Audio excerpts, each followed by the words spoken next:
Okay, so what I'm going to do here is, let's go in here, and I was playing around with the eye, and we're going to get rid of the sclera here. I got to do a better job on that. I'm just going to hide that, and I'm going to go down here.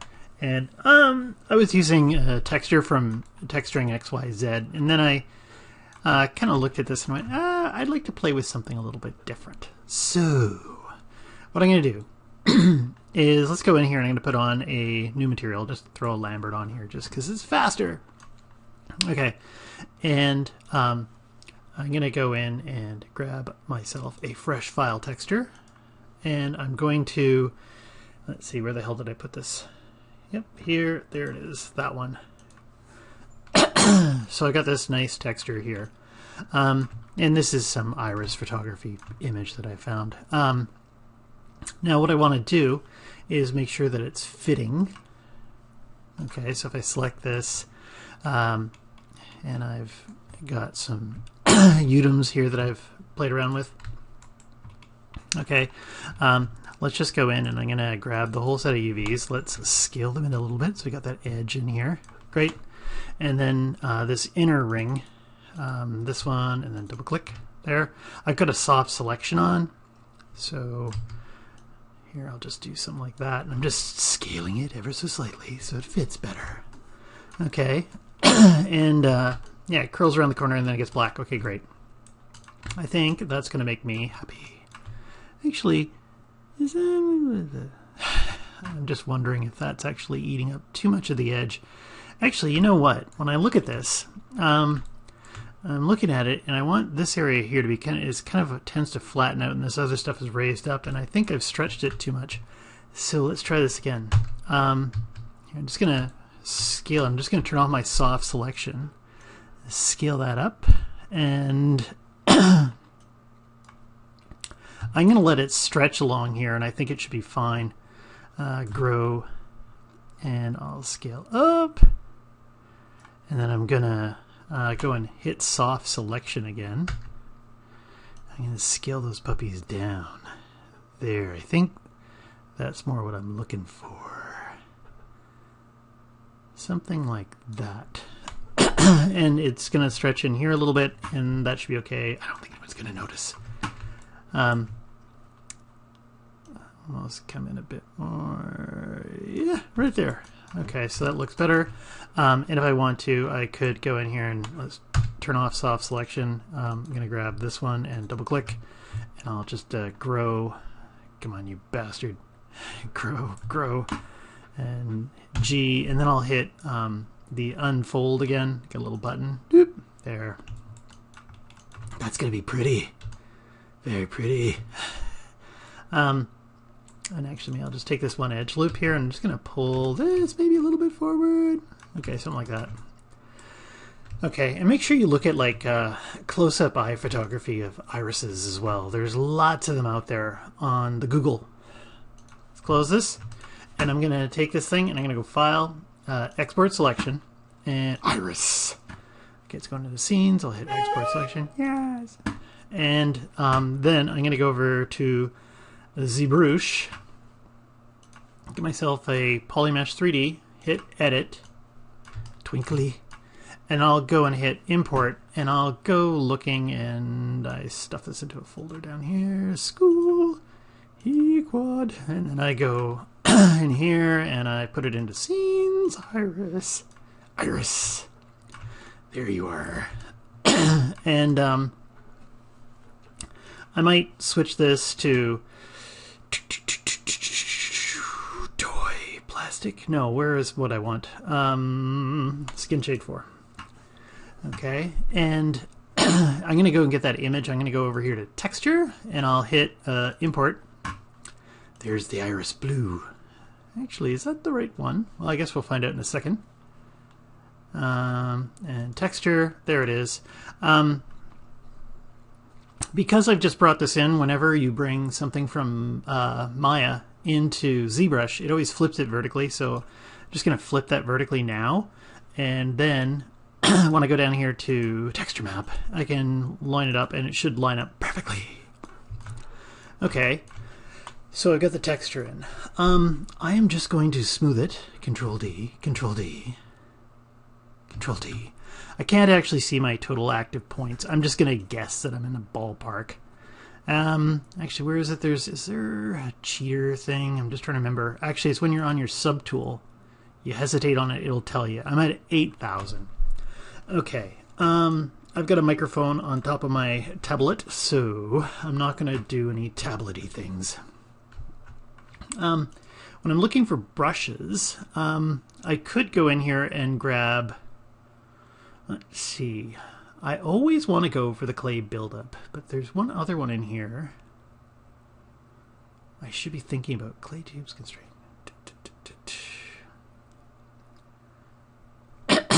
There's, we'll just go, I'll go with this one. There's something else I'm thinking about. I can't remember the name of the frickin' brush. The layer brush. Actually, this might be a good excuse to use the layer brush. Now, let's see if I can remember how to use it.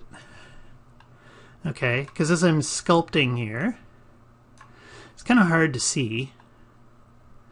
And the intensity is kind of low. Let's bring it up. It brings it up to a level, and then it stops. So you can make them all kind of even if you wanted to, right? And you could also take, say, this area. You wanted this to go back a little bit. So I'm just going to hit S and make this smaller. If I hold down Alt, it'll go in. And it's really hard to see with this image that I've got selected, but I just want to kind of push this stuff back. And I'll see what this looks like. And notice when I go over the same area again, it doesn't push it anymore. Okay, so that's kind of what I'm after. And actually, if I was being really sneaky right now, I could probably have put on some kind of layer, and then I can adjust what I've just done in the layer too. But let's do something like this. Okay, and then if I hit 1, oh crap, 1 was repeat the last stroke, and I went and I removed the thing so it remembers that. You bastard! If I hadn't touched it, I would have been good. Well, let's just take a look and see what it looks like. I'm going to go down here and turn the texture off. And it doesn't look that great. But here, let's just go in here and I can kind of figure it out again by hitting Alt. I go and push this area down in. It's actually nice that it's chunky, because when I smooth this out, it should look better. Whoop. And here I'll go in and I'll do this area. And actually it doesn't want to go down. You bastards. It's all a big plot. It's a problem. Okay, and I'll go around here. And just to prove it, if I hit 1, whoop, push down further. Okay, and then let's put the texture back on. Do I see any areas that I want to raise up? Actually, this area here would be nice to push in a little bit. Okay, maybe here. And I could spend a lot more time doing this. Okay, just before I start doing the crazy displacement tricks. Actually, these dark areas are probably going to work great for the displacement anyway. Okay, and I've got this, let's go back over here and I'll just put, do I need the standard brush? What am I going to use next? I'll probably end up using a little bit of damn standard. There. And, but first, let's just go and grab this texture. I'm going to take the texture and actually, you know what? It wants to change my alpha on me, isn't it? Well, whatever. We'll see what happens. I'm just going to take the texture. And I'm going to go here to make alpha, and then it flipped it in here. So that means that now I can go to displacement, and I can load this as a displacement map. I don't have enough polys right now. We got 80,000. Is it 8 or 80,000? I can't remember. 8,000. So Control D. Control D. Doesn't want to tell me yet. Where are we at? 130. Control D. So that's going to be 500,000. Control D. And now we're at 2 million. Okay, great. Now what I'm going to do, let's go down here and I'm going to create a layer as I do this. Okay. then I can go down to the displacement map, and I'm going to take the intensity, and I'll go up a little bit, 0.1. Okay, so you're seeing that this is what it wants to do. I'm going to go ahead and I'm going to hit Apply Disp Map. Oh, that's too much. It's too much. Let's turn this texture off. It's too much, eh? So then what I'll do is I've got the layer on here, and I can dial it down. Let's go down to 50%. There. That's nice. Almost nice. Let's go down here. Let's go down to 1/3. This is kind of interesting. I could go down. Let's do... Oh, that's hitting me in the ballpark that I want to be in. Yep. Hit me in the ballpark. So actually that's doing a pretty good job right there. And again, I just kind of push some of those down lower so I don't have to do a lot of work. And then I could, let's take this and I'll hit bake. I'm happy and I know it. Once you've baked it, you've committed to it.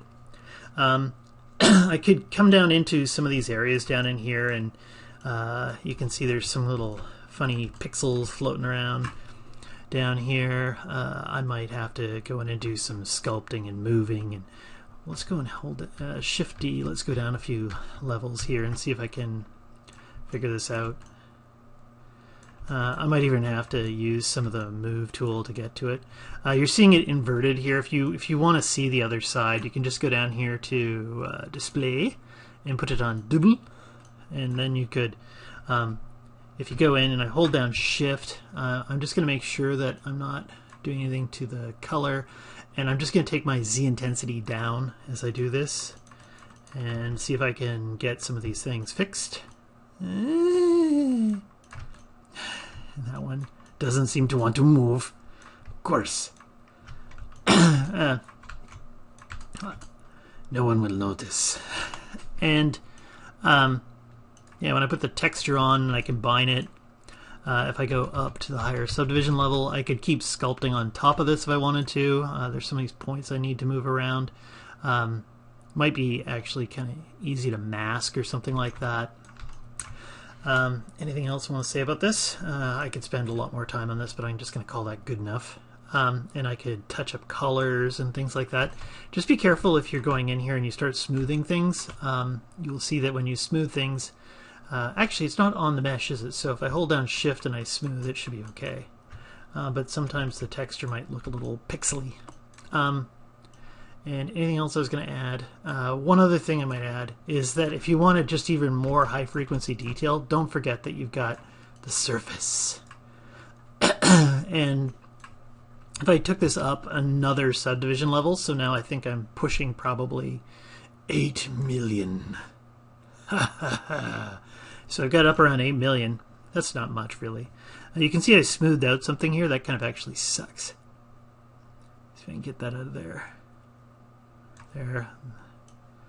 I smooth that down and it looks bad until I hit divide again and put myself up around 8 million. Right? Right. And then I can go into the surface menu and throw on noise. And it's kind of hard to see what it's going to do. I might have to turn the texture off to see, but this could put a little bit of noise over the whole thing. And I can go in and play with the intensity. Okay, just because when you look at some of these pictures of irises and you look at there's little bits of high frequency detail on here, and I'll hit OK. I probably should have created a layer, but it's created extra little noise bits on the whole thing. And anything else on here that I need to worry about? Actually, it's kind of gone a little bit funny. I'm going to hit Apply to Mesh. There we go. And here, if I turn the texture off, you see I got little bits of extra fine detail. That could come out in a bump map. And so now what I could do is I've got the UVs. The UVs are on a UDIM file, but there's only one object, so the UDIM is just going to come out in the 0 to 1. So there's not. If I go into the displacement map, I can hit export map. I'll flip it vertically, and and I should probably be in the lowest subdivision level. Great. Create and export map. Actually, one other thing I should check out here is, what is my UV map at? It says 2K, so I'm going to call that okay. I could make it 4K if I want to make it bigger. And it's going to make it out as a TIFF, or is this going to my scenes? Sure, let's keep it as a TIFF. And anything else in here I want to worry about? No, save.